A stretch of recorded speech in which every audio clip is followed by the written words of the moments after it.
And hello, welcome to this video of OpenMC. Today we're going to go straight into multi-group cross sections. Okay, so the tutorial or the IPython notebook is here on this website, or you can actually go into the OpenMC folder and find this multi-group cross sections.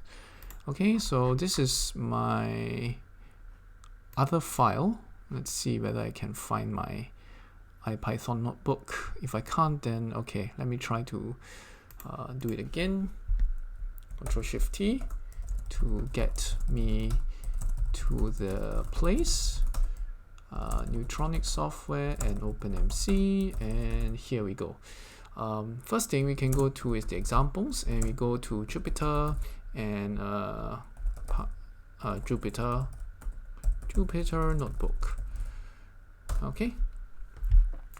You go here and you would go to this multi-group cross-section part 1. Okay, this is where you'll find your multi-group cross-section notebook. Okay, the same thing is over here, but this is really the most basic of multi-group cross-sections. Okay, there will be parts where we talk about delayed cross-section, but this is much later, so I'm not going to bother about this right now. Okay, okay, so basically cross sections. Okay, how do we sort of define the cross sections, right? So we have to go through a little bit of revision. Hopefully you already know. Firstly, we have to define something called reaction rate, right? So reaction rate is actually just over here you can see there's a cross section, there's a flux, and of course all of these don't exactly deal too much with direction just yet. Okay, so alright, so it's usually the reaction rate is n sigma phi. Okay, what is n? N is actually some number density. Okay, n is some number density. Alright. Okay, n is some number density, okay, where you have your macroscopic cross-section equals to n times sigma. So for example, if it's a fission cross-section, you just have a small sigma times the number density, you get your big sigma. Alright, so usually in differential form, okay, n sigma phi, okay, this number density will usually change with the material. Okay, so you depending on the position within the material, your number density may change. In general, your sigma may also change within the material. Okay, your sigma may also change within the material, and this actually it depends on R and E. Of course, it'll depend on the angles as well, by right, and of course time and whatever. If your cross sections are changing with time, but we assume steady state in this case. So most OpenMC OpenMC talk about is a steady state. And you have your flux here, which is also dependent on the position and energy. Of course, again, we have angular flux and everything, but to simplify the math, we just assume angles don't matter so much, or rather they're already accounted for in the bouncing around of the Monte Carlo calculation. So you don't really need to worry about angles so much per se, since you are simulating particle by particle. So all the angles there are already taken into account in that geometry. Alright, so this is the reaction rate, right? You have n sigma and phi.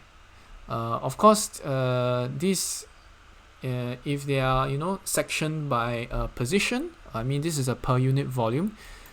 This is a reaction rate per unit volume. Okay, if you want the total reaction rate, of course you have to integrate over volume, over all your volume. Alright, if you want to integrate over all energies, that's also okay. Okay, but normally we just integrate over volume. Okay, we integrate over volume, and let's say you want for fast neutrons, right? You want your reaction rate for fast neutrons, then you only count the energy in the fast region, right? So since we are doing multi-group cross-section, we want to section our neutrons into fast and slow. Okay, so if we just want the fast reaction rate, so we'll need to make sure all of this n, sigma and phi, these all pertain to the fast cross sections, fast everything, right? And this becomes a total reaction rate.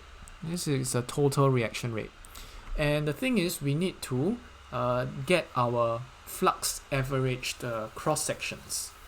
We want the flux average cross sections, right? Flux average, okay. Flux average cross section. Alright, so let me shift this up here first. Okay, I'm going to cut and paste this. So remember that your cross sections are roughly look like this, and this one I'll just delete here. So remember your cross section roughly look like this, okay? And no, this is what your reaction rate looks like. Alright, but actually we want to isolate this and average the cross section over some energy. How do we do that? Okay, so there's some simple tricks we can do. Okay, we can also type it like this, write it like this. The reaction rate equals to some n with respect to the position. This is a number density thing again.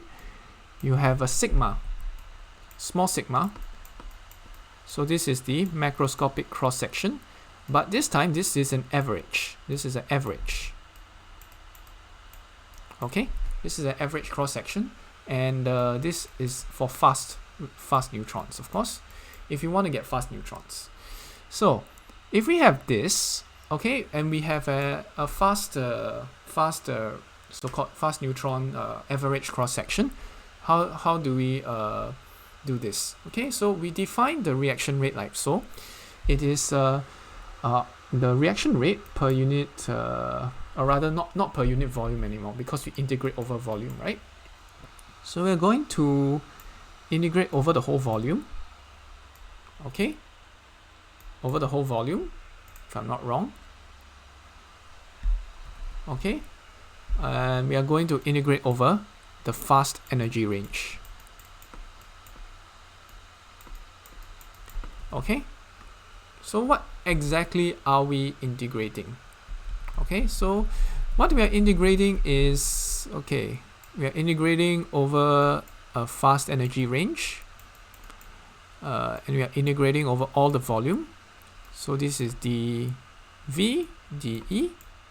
Okay, what do we have at the bottom? What we have at the bottom is just flux. Alright, so this is the other way you can define reaction rates. Okay, so now I'm hoping to bring you to some point. Alright, so we want to find at the end of the day this averaged cross section, this flux average cross section, which we will use in some deterministic code. Alright, and what the deterministic code will know is that, hey, the deterministic code will know the flux, but I need a flux average cross section for a particular energy, right? How do we do that? So very simple. We just equate this expression of the flux average cross section for the reaction rate, or rather the reaction rate in terms of this flux average cross section, to the true integral that we have here. All right. So this, in other words, this box over here should be equal to this box over here. Okay. Now immediately you will be able to see that we can take this n out of the integral. We can actually, if we equate these two, and we take this r out, of course. Okay, we take this r out, we can cancel both sides. Okay, we can cancel this nr, which is this material density on both sides, since both are supposed to be the same. And then we are left with a microscopic cross section. Okay, So this is the flux average microscopic cross section, right? And now, next thing, then if you want to make this the subject, we just divide this. We divide this this top term here, this whole integral on top, with this total flux. Okay, so basically this flux average cross section is this whole reaction rate here, because this is actually the true reaction rate if you actually take this whole integral together, and then you divide it by the flux. Okay, and that is what you are actually seeing over here.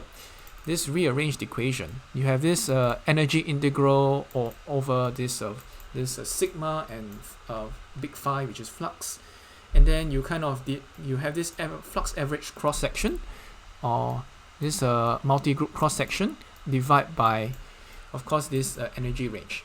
Of course, in my example, I was only saying, okay, this energy range is for fast neutrons. I did not go very deep into the math, but this is basically the same thing. If you have more than two groups, as in like fast and slow, you can actually just say, okay, I want this cross section for group 1, group 2, group 3, if we have multiple groups. Okay, so this is what our flux cross section is going to be like. If you want to have a scattering matrix, okay, that means if we have a scattering reaction, we can use a very similar principle and derive this equation as well, which I'm not going to derive here. Okay, so but if you see this thing here, don't be too scared. Okay, this is actually just the total flux within. This is just a total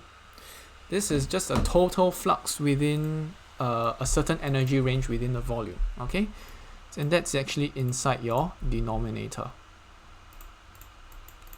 Okay, this is your total flux within some okay, this is your total flux within within a certain energy group within a certain volume, and then this, you actually use this to divide your reaction rate within a volume, within a certain volume. Okay, within a certain volume and a certain energy group. Okay, I call it EG, energy group. So your cross section, your average cross section, which I'll use this bar symbol here. Okay, I'll use average over here to really denote that this is an average cross section. So it's a flux weighted cross section. Will be this total reaction rate over, or in this energy group EG, over this total flux over the energy group EG. So this is the flux average cross section in energy group EG. So these are what these integrals are doing. And why are tallies useful? Tallies are useful because now you have your reaction rate, which you can count one at a time using your tallies. Your reaction rate, for example, for fission. So you count the number of fissions within a certain volume, and you use a certain energy range filter to count the number of fissions, so that you will count the total reaction rate for fissions. Then what are you going to do after that? You are going to divide it by your total flux within the same volume, within that same energy range. Okay, so this is the basics behind getting the basic concept behind getting a flux average cross sections in OpenMC or even Serpent or MCMP. The concept is pretty much the same. All right. And after this video, hopefully you're going to use some of the tools to help us to get the tallies and of course the eventual flux average multi-group cross sections. Okay, so that's about it for now. I'm going to see you next time. Bye bye.